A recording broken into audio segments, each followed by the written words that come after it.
5, 4, 3, 2, 1, 0.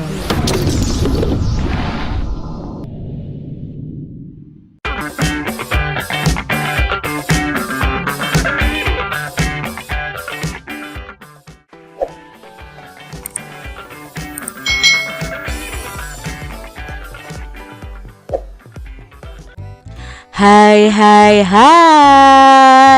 Selamat datang di channel YouTube Kak Citra. Apa kabar adik-adik? Apakah kalian dalam keadaan yang sehat, semangat dan siap untuk belajar?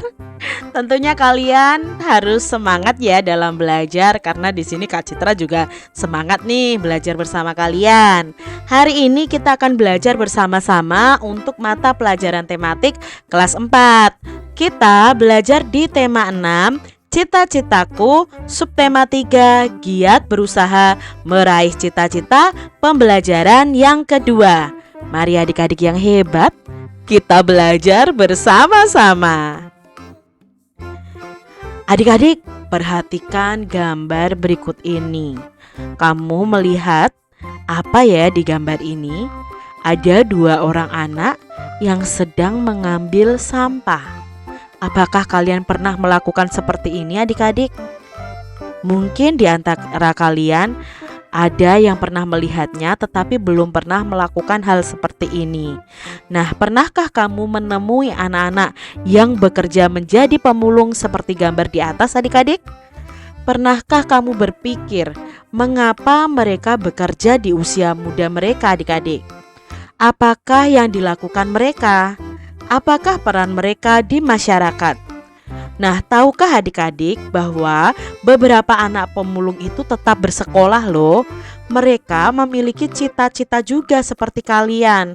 Bahkan ada beberapa pemulung yang telah mencapai cita-citanya dengan gemilang. Adik-adik, gambar ini diambil dari cnews.ori ya di sini ya. Nah, adik-adik, kalau kalian pernah melihat seperti ini, rasanya pasti kasihan ya. Nah, mereka itu juga punya cita-cita seperti kalian. Mereka juga punya semangat untuk belajar. Nah, salah satunya yang akan kita pelajari yaitu sosok ini. Siapa sih ini? Yuk kita cari tahu bersama-sama. Aku sarjana pemulung. Dari judulnya sungguh aneh, sarjana pemulung. Kita cari tahu yuk adik-adik yuk.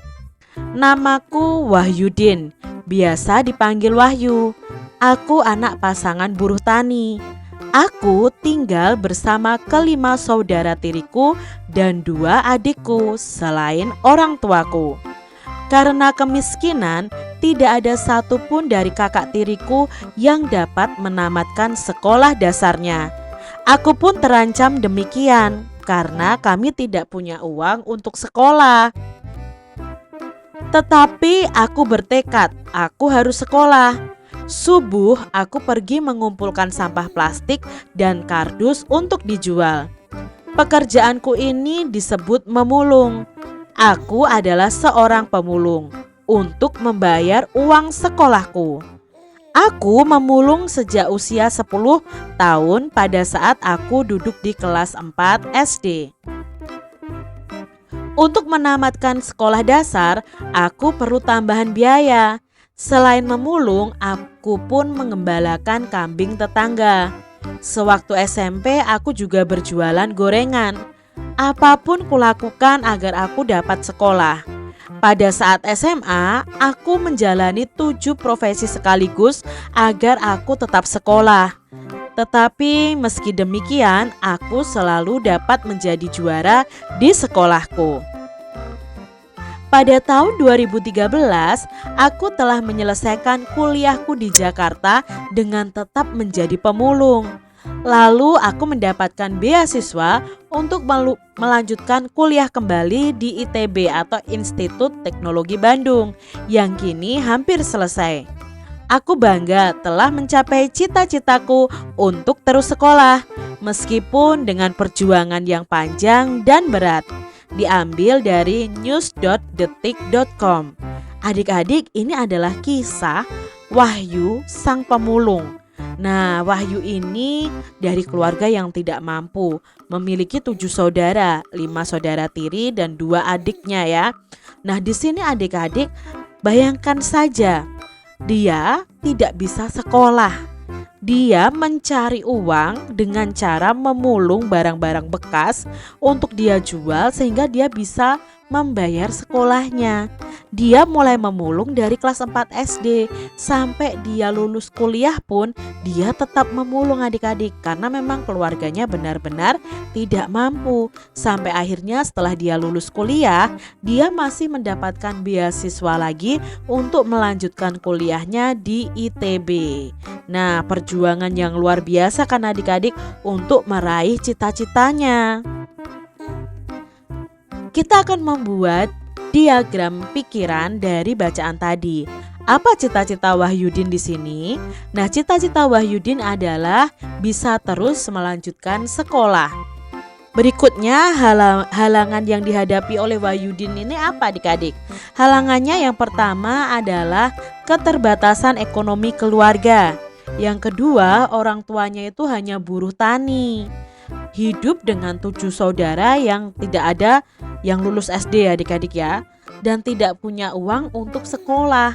Itu yang menjadi penghalang dia bisa melanjutkan sekolah adik-adik karena keterbatasan ekonominya. Lalu sikap yang dimiliki oleh Wahyudin ini apa? Nah, dia bertekad kuat, dia pantang menyerah, berusaha dengan keras tapi tetap belajar dengan tekun adik-adik. Makanya dia tetap menjadi juara. Nah, usaha yang dilakukan oleh Wahyudin ini apa? Usahanya adalah pertama dia memulung, lalu mengembalakan kambing, menjual gorengan adik-adik untuk bisa melanjutkan sekolahnya. Perlu kita contoh ya adik-adik perjuangan dari Wahyudin ini. Apa saja prestasi yang telah diraih Wahyudin karena usaha dan kerja kerasnya? Nah, prestasinya adalah dia dapat terus bersekolah dan mendapatkan beasiswa untuk melanjutkan kuliah kembali di ITB. Apa kesimpulanmu terhadap usaha Wahyudin untuk meraih cita-citanya? Nah, kita bisa ambil kesimpulan, tekad yang kuat diiringi usaha yang keras akan membuahkan hasil yang diinginkan dalam menggapai cita-cita. Di sini ada puisi yang berjudul Sahabatku, seorang pemulung ciptaan D. Karitas. Mari kita baca bersama-sama adik-adik. Tangan-tangan kecilmu begitu lincah, mengais dan memilah sampah rumah. Kamu mencari plastik, bahkan kertas dan kardus. Berbekal karung dan tongkat kecil, kamu mencari dan menemukan barang-barang yang telah dibuang pemiliknya untuk ditukarkan kepada para pengepul. Aku mengagumimu sahabatku. Kamu tidak pernah menyerah. Kamu tidak pernah mengeluh. Kamu selalu bersemangat. Semoga kamu dapat mencapai cita-citamu, seperti aku pun berjuang untuk itu. Mari kita saling mendukung untuk menjadi yang kita mau. Itu tadi puisi yang berjudul Sahabatku Seorang Pemulung, menceritakan betapa kerja kerasnya seorang pemulung ya adik-adik ya. Dia mengais dan memilah sampah yang ada di rumah-rumah untuk mencari apa toh? Mencari plastik, kertas, kardus yang bisa mereka jual ke para pengepul. Nah, pengepul itu penerima sampah ya adik-adik ya. Nah, ini di sini kita belajar, kita juga jangan sampai menyerah, tidak boleh mengeluh, harus bersemangat dalam mencapai cita-cita kita. Banyak usaha telah dilakukan untuk memanfaatkan barang bekas atau tidak dipakai di lingkungan sekitar. Salah satunya dengan mendaur ulang barang-barang bekas pakai yang berasal dari rumah untuk membuat karya seni rupa. Nah, membuat karya seni rupa dengan menggunakan barang bekas adalah hal yang paling mudah untuk dilakukan adik-adik. Kali ini kalian bisa membuat karya kolase dengan menggunakan bahan kertas koran bekas. Nah, adik-adik di sini kolase itu bisa kita lihat ya, contoh kolase ini dengan biji-bijian, kalau ini dengan kertas warna adik-adik. Tahukah kamu tentang kolase? Nah, kolase adalah teknik untuk membuat karya seni rupa dua dimensi dengan cara memotong dan menempel. Bahan yang digunakan terdiri atas berbagai bahan seperti kertas, kain, kaca, logam, kayu, dan lainnya yang ditempelkan pada permukaan gambar. Nah, kali ini kalian siapkan koran, lalu kalian potong kecil-kecil adik-adik. Nah, untuk membuatnya seperti ini, siapkan bahan yaitu selembar kertas, bisa kertas karton atau kertas gambar ya adik-adik ya, lem, gunting, koran bekas, dan gambar. Langkah-langkah kolasenya adalah siapkan dulu gambarnya, misalnya di sini ada gambar bebek atau angsa, atau di sini gambar bunga ya. Siapkan gambar pola pada selembar kertas, lalu buatlah potongan-potongan bahan, bisa dari koran bekas, kardus, atau plastik yang berwarna-warni. Pokoknya yang barang bekas adik-adik. Tempelkan potongan-potongan tersebut ke permukaan gambar yang telah disediakan. Jadi pakai lem lalu kalian tempelkan. Nah, kalau sudah selesai, itulah yang namanya kolase. Adik-adik, tahukah kamu bahwa sampah telah menjadi masalah lingkungan yang semakin sulit diatasi? Sampah plastik ini telah menutupi beberapa samudra dan mengakibatkan kerusakan lingkungan yang sangat serius. Banyak hewan laut mati karena memakan sampah plastik adik-adik. Sangat mengerikan ya adik-adik ya. Salah satu cara yang dilakukan masyarakat kini adalah dengan menggalakkan gerakan daur ulang sampah plastik. Tujuan mendaur ulang sampah plastik adalah untuk memperpanjang usia pemakaian barang sehingga tidak perlu membeli untuk sementara, sehingga jumlah sampah dapat dikurangi jumlahnya. Dengan melakukan penghematan penggunaan barang dari alam, kita telah melakukan usaha pelestarian makhluk hidup di sekitar kita. Jadi saat ini yang menjadi sorotan itu adalah sampah plastik adik-adik. Karena sampah plastik itu tidak mudah membusuk adik-adik, perlu berpuluh-puluh tahun. Bahkan susah untuk membusuk dan itu menutupi permukaan tanah. Jadi air tidak akan bisa meresap adik-adik. Nah, sekarang sedang digalakkan belanja tanpa kantong plastik. Jadi kita kalau mau belanja, kita harus membawa tempat belanja sendiri atau tas belanja sendiri untuk mengurangi sampah plastik adik-adik. Dan banyak juga yang mendaur ulang sampah plastik itu dijadikan kerajinan ya. Bisa dijadikan tas, bisa dijadikan sendal malahan ya. Bermacam-macam adik-adik. Nanti kalian bisa cari tahu tentang pembuatan atau pendaur ulangan sampah plastik menjadi kerajinan. Adik-adik, keanekaragaman makhluk hidup telah memberikan manfaat bagi kehidupan manusia atau makhluk hidup lainnya. Sepantasnya manusia itu berusaha dan bertindak untuk memelihara, mengembangkan, dan menjaga keanekaragaman makhluk hidup sebagai sumber daya alam hayati agar senantiasa dapat memperoleh manfaatnya. Nah, mengapa dunia sekarang berada pada saat harus segera bertindak melestarikan keanekaragaman makhluk hidup? Karena dampak buruk yang diakibatkan itu karena terjadinya kepunahan terhadap makhluk hidup, merugikan bagi manusia itu sendiri. Di Indonesia banyak jenis hewan dan tumbuhan asli Indonesia diambang kepunahan dan bahkan sudah ada yang punah atau habis, tidak ada sisanya, tidak bisa berkembang lagi adik-adik.